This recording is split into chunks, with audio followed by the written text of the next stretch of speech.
तर हा बघा भाजक्या पोह्यांचा चिवडा. आता हा भाजक्या पोह्यांचा चिवडा म्हटलं की तो शेवटपर्यंत कुरकुरीत राहिला पाहिजे. त्याला सगळे मसाले नीट लागले गेले पाहिजेत. मिठाचं प्रमाण व्यवस्थित झालं पाहिजे. तेलाचं प्रमाण कमी जास्त झालं तर हा चिवडा थोडासा कोरडा कोरडा लागतो.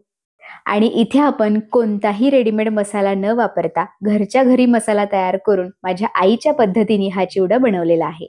तर हा चिवडा कसा बनवलेला आहे त्यासाठी तुम्हाला हा व्हिडिओ शेवटपर्यंत बघावा लागेल आणि त्यासाठी व्हिडिओला आधी लाईक करावं लागेल. सुरुवात करूयात. नमस्कार, मी जाई तुम्हा सगळ्यांचं खूप मनापासून स्वागत करते जाईज रेसिपीमध्ये. आता लवकरच दिवाळी येते आणि दिवाळी म्हटलं की आपल्या सगळ्यांच्या डोक्यात बऱ्याच गोष्टी खेळत असतात. दिवाळीचे पदार्थ बनवायचे आहेत, खरेदी करायची आहे, साफसफाई करायची आहे. तर आजपासून आपल्या जाईज रेसिपीवरती तुम्हा सगळ्यांना दिवाळीचे पदार्थ कसे बनवायचे याचे व्हिडिओज बघायला मिळतील. पण यावर्षी मी तुम्हा सगळ्यांसाठी काहीतरी वेगळं घेऊन येते बरं का. तर यावर्षी म्हणजे दरवर्षी तुम्हाला मीच दिसते पदार्थ बनवताना, माझं किचन दिसतं तुम्हाला, पण यावर्षी तुम्हाला हे दिवाळीचे पदार्थ माझी आई कशी बनवते हे बघायला मिळणार आहे. तर गावाकडे राहून माझी आई दिवाळी पदार्थांच्या ऑर्डर कशी घेते हे तुम्हाला यावर्षी या व्हिडिओमध्ये बघायला मिळणार आहे.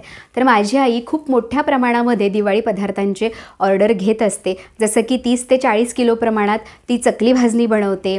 त्याच पिठापासून ती चकल्या तयार करत असते. बेसन लाडू म्हणू नका, शेव लाडू म्हणू नका, बुंदीचे लाडू म्हणू नका, रवा लाडू म्हणू नका, चिवड्याचे भरपूर प्रकार ती बनवत असते. तर यावर्षी तुम्हा सगळ्यांना हेच या व्हिडिओमध्ये बघायला मिळणार आहे. तर माझी आई हे दिवाळीचे पदार्थ खूप मोठ्या प्रमाणामध्ये बनवत असते. पण तुम्हा सगळ्यांसाठी इथे आम्ही 1-1 किलोच्या प्रमाणामध्ये पदार्थ कसा बनवायचा याचे व्हिडिओ आम्ही तुम्हाला दाखवणार आहे. आणि इथे आम्ही वजनी वाटी असे दोन्ही प्रमाण तुम्हाला सांगितलेले आहेत आणि भरपूर टिप्स प्रत्येक पदार्थामध्ये काय काय काळजी घ्यायची जेणेकरून तो बिघडणार नाही, फसणार नाही किंवा वाया जाणार नाही, या सगळ्या गोष्टींची काळजी कशी घ्यायची हे व्हिडिओमध्ये तुम्हाला सविस्तर असं सांगितलेलं आहे. त्यामुळे या वर्षीचे व्हिडिओ तुम्हाला नक्कीच उपयोगाला ठरतील आणि नक्कीच तुम्हाला आवडतील याची मी तुम्हाला खात्री देते. चला तर मग वेळ वाया घालवू नका आणि हे छान छान व्हिडिओज पटकन बघायला सुरुवात करा. आणि हो, माझ्या आईकडून आणि तुमच्या लाडक्या जाईकडून तुम्हा सगळ्यांना दिवाळीच्या भरपूर मनापासून शुभेच्छा. तर चिवडा बनवण्यासाठी इथे मी बरोबर 1 किलो भाजके पोहे घेतलेले आहेत. तर या पोह्यांना फुलवलेले पोहे देखील म्हटलं जातं. तर या पोह्यांना माझ्या आईने स्वच्छ चाळून घेतलेलं आहे, म्हणजे त्यामध्ये काही घाण वगैरे असेल तर ते निघून जाते. आणि सगळ्यात महत्त्वाची गोष्ट म्हणजे या पोह्यांना आम्ही साधारण 2 तास तरी उन्हामध्ये चांगलं याला सुकवलेलं आहे. असं केल्यामुळे काय होतं, या पोह्यांमधील उरलेलं मॉइश्चर देखील निघून जातं आणि चिवडा छान कुरकुरीत होतो. आता हा चिवडा बनवण्यासाठी आपल्याला काय काय साहित्य लागेल हे मी तुम्हाला सांगते. तर 1 किलो पोह्यांसाठी इथे मी बघा 50 ग्रॅम लसूण घेतलेला आहे आणि या लसणाला सोलून मी थोडंसं असं ठेचून घेतलेलं आहे. खूप पण बारीक आपल्याला करायचं नाहीये. आणि वाटीच्या प्रमाणात हा लसूण अर्धी वाटी आहे. आणि त्याचसोबत इथे मी 10 ते 15 मिरच्या घेतलेल्या आहेत आणि त्यांना असं थोडं मोठं मोठं चिरून घेतलेलं आहे. तर मिरचीचं प्रमाण तुम्ही तुमच्या आवडीनुसार कमी जास्त केलं तरी देखील चालेल. आणि त्याचसोबत इथे मी 50 ग्रॅम सुखं खोबरं घेतलेलं आहे, म्हणजे आपली 1 वाटी असते की नाही खोबऱ्याची, ती वाटी मी घेतलेली आहे.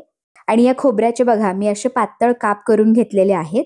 आणि वाटीच्या प्रमाणात म्हणाल तर हे 1 वाटी खोबऱ्याचे स्लाइस आहेत. आणि त्याचसोबत इथे मी 100 ग्रॅम शेंगदाणे घेतलेले आहेत आणि वाटीच्या प्रमाणात हे शेंगदाणे 1 वाटी आहेत. आणि त्याचबरोबर इथे मी 100 ग्रॅम फुटाण्याची डाळ घेतलेली आहे. यालाच तुम्ही डाळवं देखील म्हणू शकता. आणि वाटीच्या प्रमाणात हे बरोबर 1 वाटी आहे. आणि त्याचसोबत इथे मी 1 वाटी कढीपत्ता घेतलेला आहे आणि कढीपत्त्याची पानं अशी काढून घेतलेली आहेत. तर आता या चिवड्यामध्ये कोरडे जिन्नस आपल्याला काय काय घालावे लागतील हे मी तुम्हाला सांगितलं. आता या चिवड्याचा मसाला तयार करण्यासाठी आपल्याला कोणते कोणते मसाले लागतील हे मी तुम्हाला सांगते. तर सुरुवातीला 2 मोठे चमचे आपल्याला मीठ लागेल आणि वजनी प्रमाणात हे मीठ 20 ग्रॅम आहे. आणि त्याचसोबत इथे आपल्याला 2 मोठे चमचे लाल तिखट लागेल आणि हे वजनी प्रमाणात 20 ग्रॅम आहे. आणि त्याचसोबत 1 मोठा चमचा अख्खे धणे लागतील. तर अख्खे धणे हे चिवड्यामध्ये घातल्यामुळे ते भाजल्यानंतर खाताना चिवड्यामध्ये खूप छान लागतात, त्यामुळे नक्की घाला. आणि त्याचसोबत इथे आपल्याला 1 मोठा चमचा बडीशेप घालायची आहे. वजनी प्रमाणात ही 10 ग्रॅम आहे. बडीशेप देखील चिवड्यामध्ये घातल्याने ती पोह्यांसोबत खाताना खूप छान लागते. आणि 1 मोठा चमचा हळद लागेल. वजनी प्रमाणात ही 10 ग्रॅम आहे. आणि त्याचसोबत 2 मोठे चमचे इथे आपल्याला पिठी साखर लागेल, वजनी प्रमाणात ही 20 ग्रॅम आहे. आणि एक छोटा चमचा इथे आपल्याला हिंग लागेल आणि त्याचसोबत एक मोठा चमचा इथे आपल्याला जिरे लागतील, वजनी प्रमाणात हे 10 ग्रॅम आहे. तर इथे मी तुम्हाला चिवड्यामध्ये घालण्यासाठी सगळ्या साहित्याचं प्रमाण सांगितलेलं आहे. आता आपण चिवडा बनवायला सुरुवात करूयात. तर सुरुवातीला आपल्याला हे शेंगदाणे तेलामध्ये तळून घ्यायचे. तर इथे मी 1 किलो पोह्यांसाठी बरोबर 250 ग्रॅम तेल गरम करायला ठेवलेलं आहे. वाटीच्या प्रमाणात हे तेल बरोबर 1 मोठी वाटी आहे. तर हा जो चिवड्याचा अंदाज तुम्हाला सांगितलेला आहे की नाही, तो अगदी बरोबर आहे. त्यामुळे तुमचा चिवडा कोरडाही होणार नाही आणि तेलकटही होणार नाही. आता हे तेल गरम झालेलं आहे. आता यामध्ये आपण हे शेंगदाणे तळून घेऊयात. तर शेंगदाणे नेहमी मध्यम गॅसवरती तळायचे, म्हणजे ते आतपर्यंत छान खुसखुशीत तळले जातात आणि शेंगदाण्याची साल तडकेपर्यंत त्याला तळून घ्यायचं. तर हे बघा, इथे आपले हे शेंगदाणे आता तळून झालेले आहेत. आता यांना मी काढून घेते. आता याच तेलामध्ये आपल्याला कढीपत्ता देखील तळून घ्यायचा आहे. तर कढीपत्त्याला एकदम कुरकुरीत होईपर्यंत तळून घ्यायचं. त्यामध्ये मॉइश्चर अजिबात राहिलं नाही पाहिजे. आणि इथे बघा, आपला कढीपत्ता देखील तळून झालेला आहे. आता याला देखील मी काढून घेते.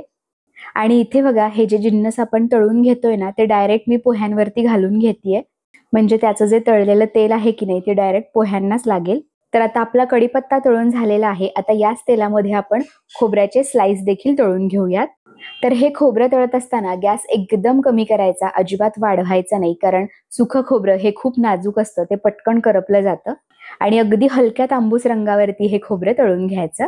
तर हे बघा, इथे आपलं खोबरं देखील आता तळून झालेलं आहे. आता याला देखील मी काढून घेते. खोबरं तळून झाल्यानंतर यामध्ये आपण मिरच्या तळून घेऊयात. आता गॅस मोठा करायचा आणि या मिरच्यांना चांगलं कुरकुरीत होईपर्यंत तळून घ्यायचं. तर लक्षात घ्या की या मिरच्यांना एकदम क्रिस्पी होईपर्यंत तळून घ्यायचं, या अजिबात कच्च्या ठेवायच्या नाही. कारण या मिरच्यांमध्ये थोडं जरी मॉइश्चर राहिलं ना, तर त्या मॉइश्चरमुळे तुमचा चिवडा मऊ पडू शकतो. तर म्हणजेच काय, मिरच्यांचा तडतडण्याचा आवाज म्हणजेच तळण्याचा आवाज बंद होईपर्यंत त्याला तळून घ्यायचं. तर हे बघा, इथे आपल्या मिरच्या देखील आता तळून झालेल्या आहेत. आता यांना देखील मी काढून घेते. तर इथे आपले तळण्यासाठीचे जे जिन्नस होते, ते सगळे जिन्नस आता तळून तयार झालेले आहेत. आता आपण चिवड्यासाठी मसाला तयार करूयात. आता याच तेलामध्ये आपल्याला एक मोठा चमचा मोहरी घालायची आणि मोहरी छान तडतडली पाहिजे तेलामध्ये. तर मघाशी साहित्यामध्ये सांगताना माझ्याकडून मोहरी सांगायला विसरली होती, त्यामुळे तुम्ही तेलामध्ये एक मोठा चमचा मोहरी नक्की घाला. मोहरी चांगली तडतडून झाली की त्यामध्ये जिरे घालून घ्यायचे. जिरे देखील तेलामध्ये चांगले फुलले पाहिजेत. आणि त्यानंतर या तेलामध्ये अख्खे धणे आणि बडीशेप घालून घ्यायची आहे. ती देखील तेलामध्ये चांगली भाजली पाहिजे. आणि त्याचसोबत या तेलामध्ये हिंग आणि ठेचून घेतलेला लसूण देखील आत्ताच घालून घ्यायचा आहे. आता गॅस मध्यम करायचा आणि या सर्व जिन्नसांना चांगलं परतून घ्यायचं. यामध्ये जो लसूण आहे तो छान कुरकुरीत होईपर्यंत त्याला भाजून घ्यायचं. असं केल्यामुळे काय होतं, यामध्ये आपण जे धणे बडीशेप घातली आहे ना, ती छान खमंग भाजली जाते. तर हे बघा, या सर्व जिन्नसांना मी 1 ते 2 मिनिट मध्यम गॅसवरती चांगलं परतून घेतलेलं आहे. यातील सर्व जिन्नस आता चांगले भाजले गेलेले आहेत तेलामध्ये. आता या फोडणीमध्ये आपण कोरडे मसाले घालून घेऊयात. तर सुरुवातीला हळद, लाल तिखट आणि मीठ हे एकाच वेळी या फोडणीमध्ये घालून घ्यायचं.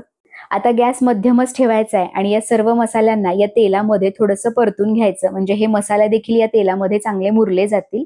तर 1 ते 2 मिनिट या सर्व मसाल्यांना परतून झाल्यानंतर यामध्येच आपल्याला फुटाण्याची डाळ घालायची आहे आणि या डाळीला देखील या फोडणीमध्ये 1 ते 2 मिनिट परतून घ्यायचं.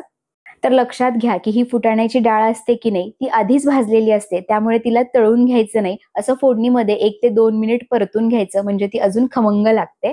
तर हे बघा, साधारण 1 ते 2 मिनिट या सर्व जिन्नसांना मी परत एकदा परतून घेतलेला आहे. तर आता याहून जास्त आपल्याला याला परतवायचं नाहीये. आता गॅस बंद करायचा.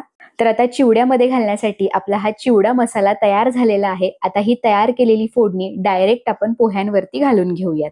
तर हा संपूर्ण तयार केलेला मसाला किंवा ही संपूर्ण फोडणी एकाच वेळी या पोह्यांवरती घालून घ्यायची. अर्धी आत्ता किंवा अर्ध नंतर असं अजिबात करायचं नाही.